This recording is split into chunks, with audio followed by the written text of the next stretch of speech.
யோவான் 1:45-46 நம்ம பார்த்தோம் அப்படின்னா, பிலிப்பு நாத்தானியேலை கண்டு, நியாயப்பிரமாணத்திலே மோசேயும் தீர்க்கதரிசிகளும் எழுதியிருக்கிறவரை கண்டோம்.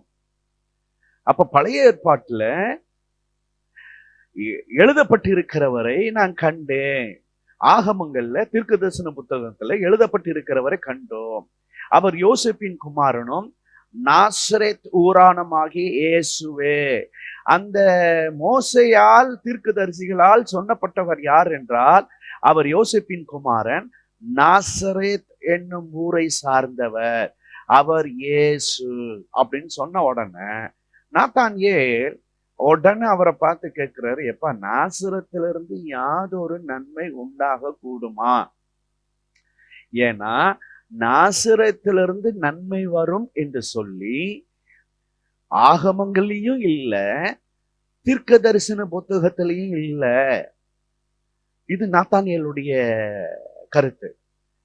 அப்படி இருக்கும் பொழுது நாசரேத் அப்படின் போது நீ எப்படி அதை பயன்படுத்த முடியும்? நாசரத்திலிருந்து எப்படி நன்மை வரும்?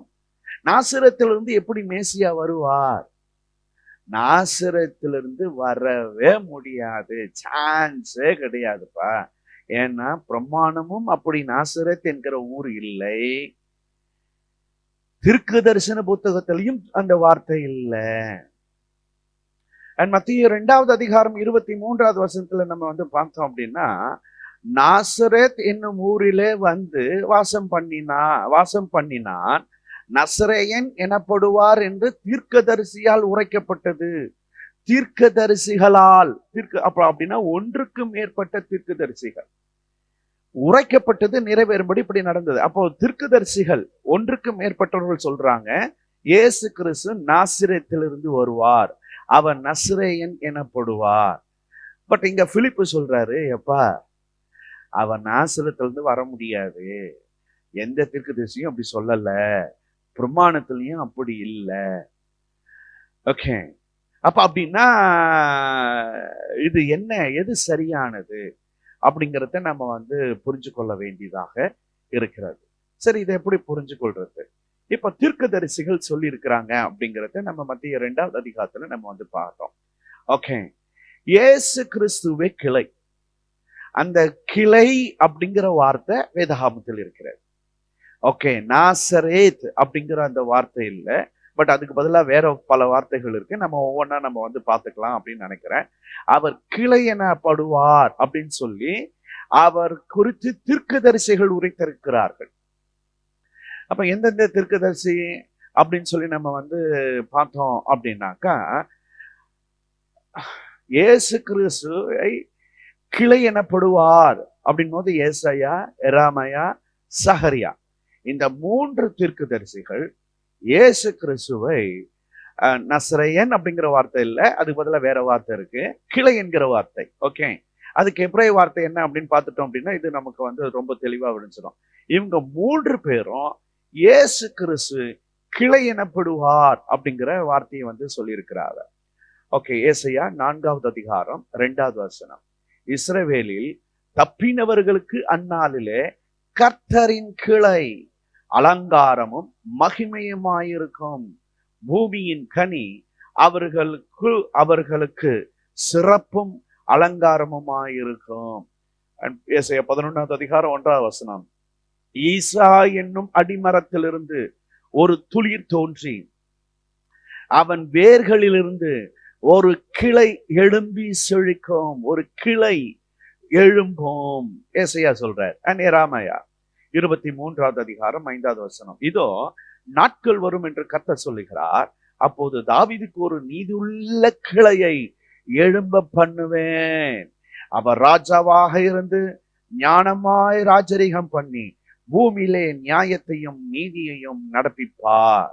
அதே எராமையா 33வது அதிகாரம் 15வது வசனம், அந்நாட்களிலும் அக்காலத்திலும் தாவீதுக்கு நீதியின் கிளையை முளைக்க பண்ணுவேன், அவர் பூமியிலே நியாயத்தையும் நீதியையும் நடப்பிப்பார்.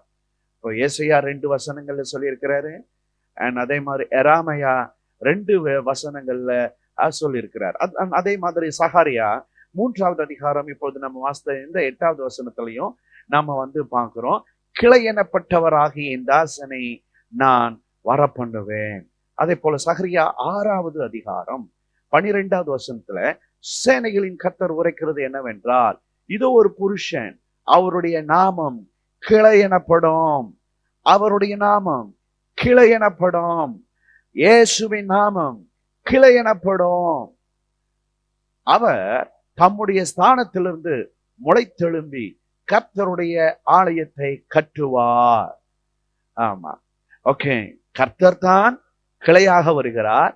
அந்த கிளையே ஆலயத்தை கட்டும். ஓகே, அப்ப அப்படின்னா இங்க இந்த 3 தீர்க்கதரிசிகள் இயேசு கிறிஸ்துவை குறித்து தீர்க்க தரிசனம் சொல்லியிருக்கிறாங்க. என்ன தீர்க்க தரிசனம் சொல்லியிருக்கிறாங்க அப்படின்னு பாத்தீங்கன்னா, கிளை எனப்பட்டவர். அப்ப அப்படின்னா கர்த்தருடைய நாமம் என்ன? இன்னைக்கு நம்ம ஒரு வார்த்தையை புதுசா கற்றுக்கொள்றோம்னு நினைக்கிறேன். கிளை. ஓகே, கர்த்தர் என்கிற நாமம் கிளை. கர்த்தருடைய நாமம் கிளை. கிளை எனப்பட்டவர் கர்த்தருடைய நாமம். ஓகே, அப்போ ஏசாயா, எரேமியா, சகரியா இந்த 3 பேரும் இயேசு கிறிஸ்து கிளை என்று அழைக்கப்படுவார் என்று சொல்ல இருக்கிறத நாம இங்க பார்க்கிறோம். இப்போ கிளை அப்படின்னா என்ன அர்த்தம் அப்படின்னு பாத்தீங்கன்னா, நம்பர் 1, கிளைகள் பெரிதாக பெரிதாக பலன் உண்டாகும். அதே போல இயேசு கிறிஸ்து இந்த உலகம் முழுவதும் கிளை பரப்பி பலன் தந்து இந்த முழு உலகத்தையும் அவர் ஆளுகை செய்ய போகிறார். அல்லேலூயா. ஆமா, கிளை பெரிதாகி கொண்டே இருக்கும். சரி, இப்ப நம்ம பாடத்துக்கு வந்துடலாம் அப்படின்னு நினைக்கிறேன்.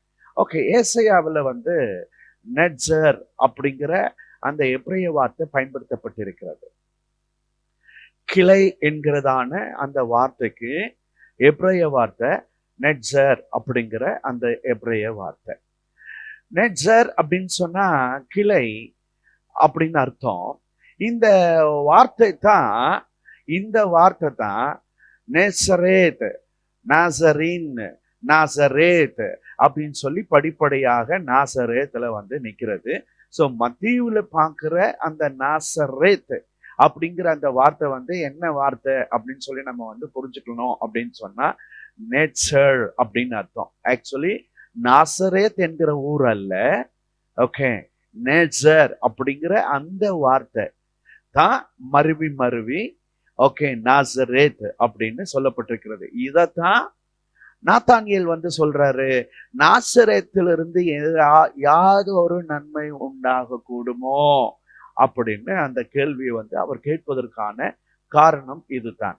Okay, Nazareth, Nazarene and Nazareth. Okay, நேசர் அப்படிங்கிற அந்த வார்த்தை பயன்படுத்தப்பட்டிருக்கிறது.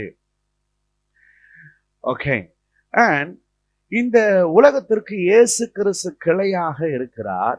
நாம் வாழ்ந்து கொண்டிருக்கும் இடத்திற்கு இயேசு கிறிஸ்து கிளையாக இருக்கிறார். நம்முடைய குடும்பத்திற்கு இயேசு கிறிஸ்து கிளையாக இருக்கிறார். நம்முடைய தனிப்பட்ட வாழ்க்கைக்கு ஆண்டவர் இயேசு கிறிஸ்து கிளையாக இருக்கிறார். ஹல்லேலூயா, ஹல்லேலூயா. அண்ட் நாசரேத் என்னும் ஊரை ஏன் கர்த்தர் தெரிந்து கொண்டார்? வேற வழியில் அந்த நாசரேத் என்கிற ஊர் பரவி போய் கிடக்கிறது. ஓகே, ஏன் அந்த நாசரேத்? இஸ்ரேல் தேசத்தில் நாசரேத் என்னும் ஊர் மிக சாதாரணமான ஒரு ஊர். இந்த சாதாரணமானதை நாம் ஆராதிக்கிற நம்முடைய ஆண்டவர் சிறப்பானதாக மாற்றினார். அதே போல நாம் யாராக இருந்தாலும் நம்முடைய சாதாரணமான வாழ்க்கையை அவர் சிறப்பான வாழ்க்கையாக மாற்றி இருக்கிறார். ஓகே, ஏற்கனவே நம்ம சாதாரணமா இருந்த நம்மை சிறப்பானவர்களாக அவர் நம்மை மாற்றி வைத்திருக்கிறார் அப்படிங்கிறது நம்ம வாழ்க்கையில நாம் அனுபவித்திருக்கிறோம். ஸோ இந்த நாசரேத்தும் சாதாரணமானதை ஆண்டவர் சிறப்பானதாக மாற்றி இருக்கிறார். அண்ட் 3வதாக, மரத்தை பூமி பெற்றுக்கொண்டது போல நாம் இயேசுவை பெற்றுக்கொண்டால்தான் கிளைகள் நம்முடைய வாழ்க்கையில் வெளிப்படும். அப்ப இயேசு கிறிஸ்துவை நம்ம வாழ்க்கையில நம்ம பெற்றுக்கொள்ளும் பொழுது நாம இயேசு கிறிஸ்துவை வெளிப்படுத்துவோம். நம்முடைய வாழ்க்கையில நம்மை வெளிப்படுத்தாமல், என்னை நான் வெளிப்படுத்தாமல் கிறிஸ்துவை வெளிப்படுத்த வேண்டும். இயேசுவை நான் பெற்றிருக்கிறேன் என்றால், இயேசுவை நான் உறிந்து என் வாழ்க்கையில் வைத்திருக்கிறேன் என்று சொன்னால், இயேசு என்னுடைய வாழ்க்கையில வெளிப்பட வேண்டும். அப்ப இயேசு கிறிஸ்து என் வாழ்க்கையில வெளிப்பட வேண்டும். ஓகே. மத்தேயு 2வது அதிகாரம் 23வது வசனத்துல நாசரேத் என்னும் ஊர் அப்படின்னு வருகிறது. ஏசாயா 11வது அதிகாரத்துல நம்ம வந்து பார்க்கிறோம், ஏற்கனவே வந்து பார்த்தோம், ஒரு கிளை. இந்த கிளை அப்படிங்கிற வார்த்தை தான் நமக்கு வந்து நாசரேத் அப்படிங்கிற வார்த்தை வந்து இருக்கிறத நம்ம வந்து புரிஞ்சிருக்கிறோம் ஏற்கனவே. ஓகே. கிளை என்கிற இந்த தமிழ் வார்த்தைக்கு வந்து எபிரேய வார்த்தையில வந்து இன்னொரு வார்த்தை என்ன அப்படின்னு பாத்தீங்கன்னா கோட்டர் அப்படிங்கிற வார்த்தை பயன்படுத்தப்பட்டிருக்கிறது. கோட்டர், நெஜர் அப்படிங்கிற இந்த 2 வார்த்தை. கிளை எனப்படுவார் அப்படின்னா கோட்டர், நெஜர் அப்படிங்கிற இந்த 2 வார்த்தை நமக்கு வந்து பயன்படுத்தப்பட்டிருக்கிறது. சரி, சரியான வார்த்தை வந்து கோட்டர் அப்படிங்கிற வார்த்தை. இப்ப இந்த ஏசாயா 11வது அதிகாரம் 1வது வசனம், அதுக்கு முன்பாக ஏசாயா 10வது அதிகாரம் 33, 34 ஆகிய வசனங்களை நம்ம வந்து கட்டாயம் பார்க்க வேண்டியதாக இருக்கிறது. அதாவது 10வது அதிகாரத்துடைய கடைசி வேத பகுதி. அங்க என்ன சொல்ல போகிறது? இதோ சேனைகளின் கர்த்தராகிய ஆண்டவர் தோப்புகளை பயங்கரமாய் வெட்டுவார், ஓங்கி வளர்ந்தவைகள் வெட்டுண்டு மேட்டுமையானவைகள் தாழ்த்தப்படும். அவர் காட்டின் அடர்த்தியை கோடாரியினாலே வெட்டி போடுவார், மகத்துவமானவராலே லீபனோன் விழும். இந்த லீபனோன் யார், என்ன அப்படிங்கிறத வந்து நம்ம தொடர்ச்சியா வருகிற அதிகாரங்கள்ல நம்ம வந்து பார்க்க போறோம். இவைகள் எல்லாம் முறிக்கப்படும். அண்ட் தென் இப்போது கிளை எனப்பட்டவர் வெளிப்படுவார், கிளை எனப்பட்டவர் தோன்றுவார், கோட்டர் அப்படிங்கிறவர் வெளிப்படுவார். இவைகள் எல்லாவற்றையும் அழிக்க போகிறவர் யார் அப்படின்னு சொல்லி நம்ம பார்த்தோம்னா, எல்லாவற்றையும் அழிக்க போகிறவர் யார்? 4வது வசனம் நமக்கு 11வது அதிகாரத்துடைய 4வது வசனம் நமக்கு அதற்கான பதில் இருக்கிறது. நீதியின்படி ஏழைகளை நியாயம் விசாரித்து, யதார்த்தத்தின்படி பூமியில் உள்ள சிறுமையானவர்களுக்கு தீர்ப்பு செய்து, யதார்த்தத்தின்படி அப்படின்னா உண்மையின்படி பூமியை தமது வாக்கின் கோலால் அடித்து, தமது வாயின் சுவாசத்தால் துன்மார்க்கரை சங்கரிப்பார். அப்ப அப்படின்னா ஒரு பக்கம் அவருடைய பிள்ளைகளுக்கு அவர் வாழ்க்கையை கொடுக்கிறார், அவருடைய பிள்ளைகளுக்கு எதிராக இருக்கிறவர்களை அவர் அழிக்கிறார். அப்போ அப்படின்னா அழிக்கிறவர் யார் அப்படின்னு சொல்லி நம்ம வந்து பார்த்தோம் அப்படின்னா ஆண்டவராகிய இயேசு கிறிஸ்து. இந்த கோட்டர் அப்படிங்கிற இந்த வார்த்தைக்கு வந்து எபிரேய மொழியில வந்து 3 எழுத்துக்கள் பயன்படுத்தப்பட்டிருக்கிறது. ஹெட், தேத், ரேஷ் ஆகிய 3 எபிரேய எழுத்துக்கள். ஹெட் அப்படின்னு சொன்னா வேலி, பாதுகாப்பு அப்படின்னு சொல்லி அர்த்தம். தேத் அப்படின்னா பாம்பு, சுற்றி வளைப்பு என்று அர்த்தம். ரேஷ் அப்படின்னா தலை, ராஜா அப்படின்னு அர்த்தம். ஓகே. ஹெட் வேலி, பாதுகாப்பு அப்படின்னு அர்த்தம். தேத் பாம்பு, சுற்றி வளைப்பு அப்படின்னு அர்த்தம். ரேஷ் தலை, ராஜா அப்படின்னு அர்த்தம். அப்ப கோட்டார் அப்படின்னு சொன்னா, கோட்டர் அப்படின்னு சொன்னா என்ன அர்த்தம் அப்படின்னா, ராஜா சுற்றி வளைத்து பாதுகாப்பு கொடுப்பார் அப்படின்னு அர்த்தம். ராஜா சுற்றி வளைத்து பாதுகாப்பு கொடுப்பார் அப்படின்னா, கிளை எனப்பட்டவர் சுற்றி வளைத்து பாதுகாப்பு கொடுப்பார் அப்படிங்கிறத நம்ம வந்து பார்க்கிறோம். சரி, அப்ப அப்படின்னா ராஜா யார்? யார் ராஜாவாக வரப்போகிறவர்? யார் சுற்றி வளைத்து பாதுகாப்பு கொடுக்க போகிறவர் அப்படின்னா, அந்த வேத வசனப்படி பார்த்தோம் அப்படின்னு சொன்னா, மேசியா தான் ராஜாதி ராஜாவாக வரப்போகிறார். அல்லேலூயா. அப்ப அப்படின்னா கிளை எனப்பட்டவர் யார்? அது யாரை குறிக்கிறது அப்படின்னு சொல்லி நம்ம வந்து பார்த்தோம் அப்படின்னா, ஆண்டவராகிய இயேசு கிறிஸ்துவை குறிக்கிறது. ராஜா சுற்றி வளைத்து பாதுகாப்பார் அப்படின்னு அர்த்தம். ஓகே. இந்த கோட்டர் அப்படிங்கிற இந்த வார்த்தைக்கான இன்னும் நம்ம எழுத்து எண் அடிப்படையில நம்ம வந்து பார்த்தோம் அப்படின்னா, ஹேட் அப்படின்னு சொன்னா அதோடைய எண் மதிப்பு வந்து 8. 8 அப்படின்னு சொன்னா புதிய ஆரம்பம். தேத் அப்படின்னு சொன்னா 9. 9 அப்படின்னா மனிதனுக்கான நியாய தீர்ப்பு அப்படின்னு அர்த்தம். அண்ட் ரேஷ் அப்படின்னு சொன்னா 200. 200 அப்படின்னு சொன்னா தேவனுடைய நிறைவையும் மனிதனுடைய வெறுமையும் வைத்து பார்ப்பது. ஒரு தராசில வைத்து பார்ப்பது. தேவனுடைய நிறைவு என்ன, மனிதனுடைய வெறுமை என்ன, அளவிட்டால் தேவன் எப்படிப்பட்டவர், மனிதன் எப்படிப்பட்டவன் என்கிறதை சோதித்து பார்ப்பது, வைத்து பார்ப்பது. ஓகே, அப்போ நம்ம கட்டாயம் பார்ப்போம் அப்படின்னா, தேவன் எப்படிப்பட்டவர், அவர் ராஜா, அவர் தேவன், அவர் கடவுள், அவர் மேசியா, அவர் ஆண்டவர், அவர் சர்வத்திற்கும் மேலானவர், சர்வ சிருஷ்டி, சர்வஞானி, சர்வ வியாபி, தோத்திரம், சகலத்தையும் அறிந்தவர். நாம யாரு அப்படின்னா, நான் ஒரே வார்த்தையில முடிக்க விரும்புறேன், சரியான டேஷ்.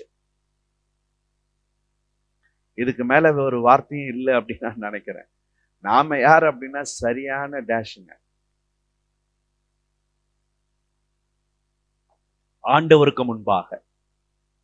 ஓகே, அப்ப அப்படின்னா என் மதிப்பின்படி கோச்சர் அப்படின்னு சொன்னா என்ன அர்த்தம் அப்படின்னு பாத்தீங்கன்னா, விழுந்து போன குறைவான மனிதனை ராஜாவாகிய மேசியா சுற்றி வளைத்து பாதுகாப்பு கொடுத்து புதிய ஆரம்பத்தை கொடுக்கிறவர் என்று அர்த்தம். ஹல்லேலூயா, ஹல்லேலூயா.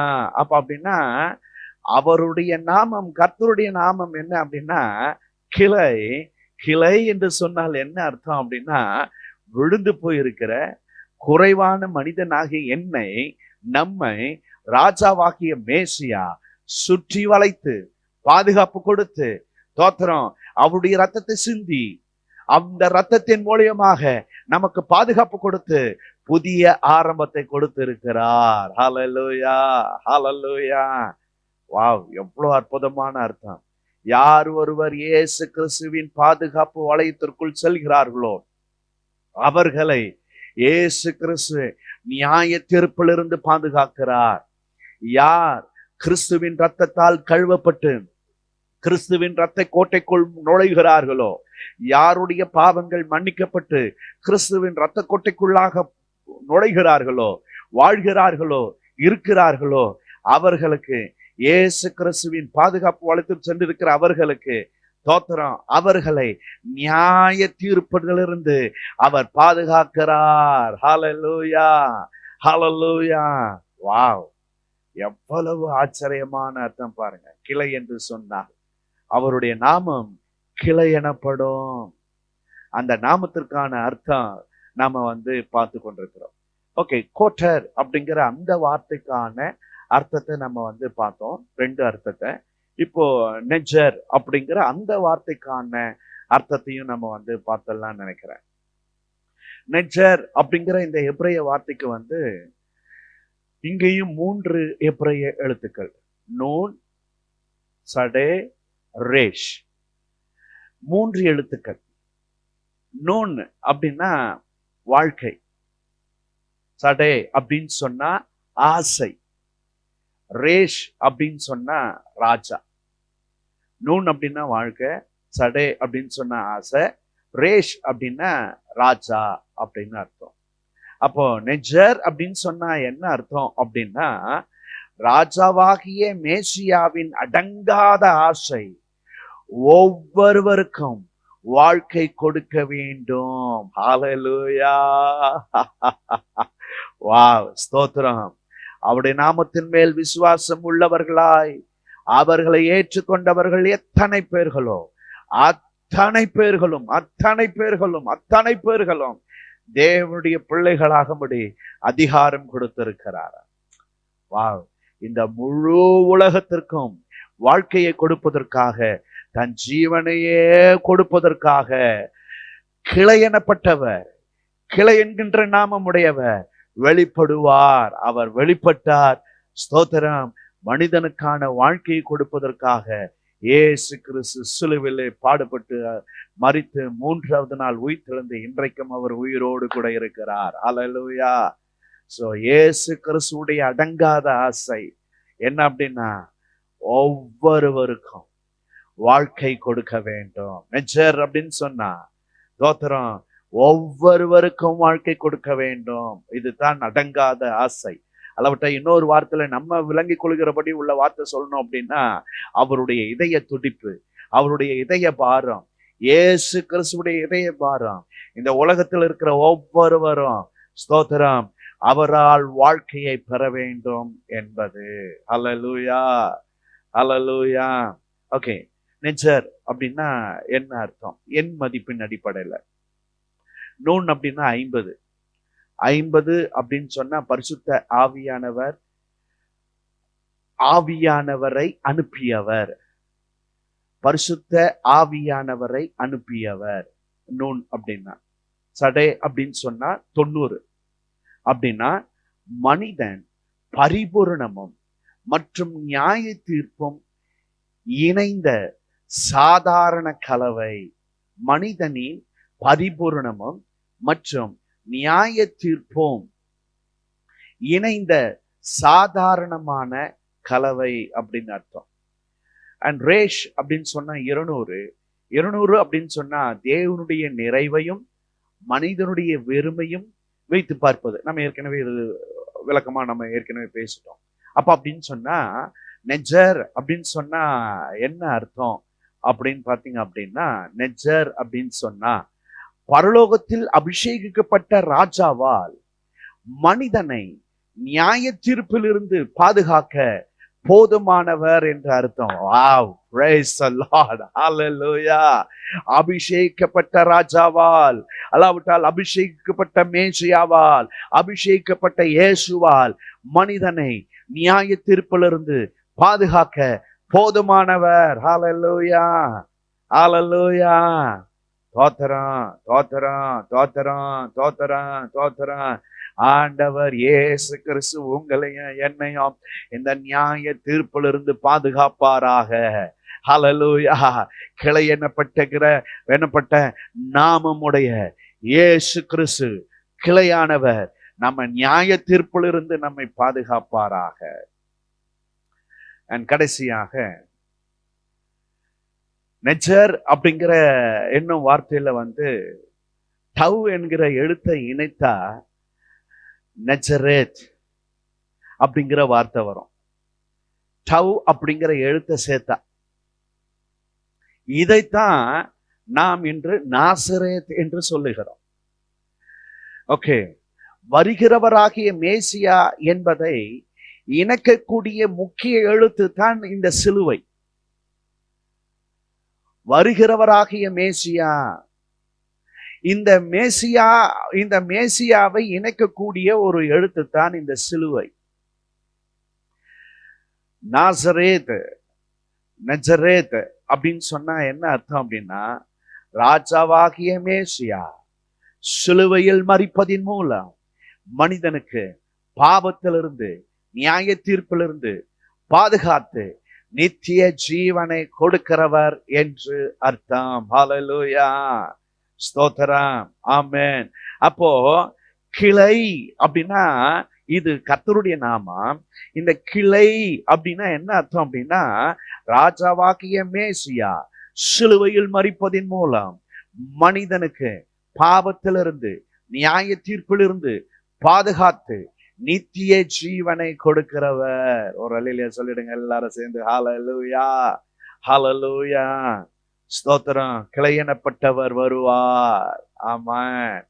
ஓகே, கலாத்தியர் 4வது அதிகாரம் 3வது வசனத்திலிருந்து 5வது வசனம் வரைக்கும் நாம் புத்திர சுவிகாரத்தை அடையும்படி நியாயப்பிரமாணத்திற்கு கீழ்ப்பட்டவர்களை மீட்டுக் கொள்வதற்காக காலம் நிறைவேறின போது ஸ்திரீனிடத்தில் பிறந்தவரும் நியாயப்பிரமாணத்திற்கு கீழானவருமாகிய தம்முடைய குமாரனை தேவன் அனுப்பினார். ஹல்லேலூயா. மேலும் நீங்கள் புத்திரராயிருக்கிறபடினால் அப்பா, பிதாவே என்று கூப்பிடத்தக்க தேவன் தமது குமாரனுடைய ஆவியை உங்கள் இருதயங்களில் அனுப்பினார். ஹல்லேலூயா, ஹல்லேலூயா. வாவ், எவ்வளவு ஆச்சரியமா இருக்கு. அப்ப அப்படின்னா தோத்திரம். கிளை அப்படின்னா என்ன அர்த்தம்? இப்ப உங்களுக்கு இந்த ஒரே ஸ்கிரீன்ல மொத்தமா எல்லாத்தையும் தனித்தனியா உங்களுக்கு காமிச்சிடலாம்னு நினைக்கிறேன். கோட்டர், நெஜர், நெஜரேத் அப்படின்னா என்ன அர்த்தம் அப்படின்னு பாத்தீங்க அப்படின்னா, உங்களுக்கு ஒரே ஸ்கிரீன்ல காமிச்சிடலாம். நம்பர் 1, பாதுகாப்பு கொடுக்கிறவர். நம்பர் 2, புதிய ஆரம்பத்தை கொடுக்கிறவர். நம்பர் 3, நியாய தீர்ப்பிலிருந்து பாதுகாக்கிறவர். அண்ட் நம்பர் 4, வாழ்க்கையை அல்லாவிட்டால் ஜீவனை கொடுக்கிறவர். அண்ட் நம்பர் 5, சிலுவையின் மரணத்தின் மூலியமாக மனிதனுக்கு பாவத்திலிருந்தும் நியாய தீர்ப்பிலிருந்து பாதுகாத்து நித்திய ஜீவனை கொடுக்கிறவர். அண்ட் கடைசியா எல்லாவற்றையும் அழிப்பவர். அளவிட்டா யார் எல்லாம் அவரை சார்ந்து வாழ்கிறார்களோ அவர்களுக்கு புதிய ஆரம்பம், அவர்களுக்கு பாதுகாப்பு, அவர்களுக்கு நியாயத்தில் பிறந்த பாதுகாப்பு, அவர்களுக்கு புதிய வாழ்க்கை, அவங்களுக்கு நித்திய வாழ்க்கை, நியாய தீர்ப்பிலிருந்து அவர்களுக்கு விடுதலை. யார் ஒருவர் அவருக்கு எதிராக வாழ்கிறார்களோ, வசனத்திற்கு எதிராக வாழ்கிறார்களோ, ஆண்டவரை இயேசுவை ஏற்றுக்கொள்ளாமல் இருக்கிறார்களோ அவர்களுக்கு அழிவு. சோ கிளை அப்படின்னும் போது என்ன அப்படின்னா, இந்த 6 அர்த்தங்கள் அதற்குள்ளாக இருக்கிறது. நீங்களும் நானும் ஆராதிக்கிற நம்முடைய ஆண்டவராகிய இயேசு கிறிஸ்து, அவர் யார் என்றால் கிளை. சொல்லுமா, எல்லாரும் சேர்ந்து சொல்லாங்களா? கிளை. ஹல்லேலூயா. என் கிளையானவரே, ஹல்லேலூயா. என் கோட்டர், என் நெஜர், ஹல்லேலூயா. அப்படின்னா என்ன? பாதுகாப்பு கொடுக்கிறவர், புதிய ஆரம்பத்தை கொடுக்கிறவர், நியாய தீர்ப்பிலிருந்து பாதுகாக்கிறவர், ஜீவனை கொடுக்கிறவர், நித்திய ஜீவனை கொடுக்கிறவர், எல்லாவற்றையும் அழிக்கிறவர் அப்படின்னு அந்த பெயருக்கான அர்த்தமாக இருக்கிறது. கிளை என்கிற பெயருக்கான அர்த்தமாக இருக்கிறது.